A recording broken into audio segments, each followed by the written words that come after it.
বহুদিন পর দেখো, এই প্রচন্ড গরমের পর আকাশে বিদ্যুৎ চমকাচ্ছে, বুঝতে পারছো? বিদ্যুৎ চমকাচ্ছে আর বৃষ্টি হচ্ছে। এই রাস্তা দেখো, রাস্তা পুরো ভিজে গেছে আমাদের।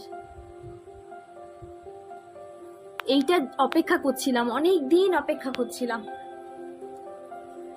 বিদ্যুৎ চমকাচ্ছে, তোমরা নিশ্চয়ই বুঝতে পারছো। আর যে কি আনন্দের দিন, তোমাদের কি বলবো। আমি একটু শেয়ার না করে পারলাম না, কারণ এই বৃষ্টিটার জন্য সবাই অপেক্ষা করছিল। দীর্ঘ গরমের পর আজ বৃষ্টি।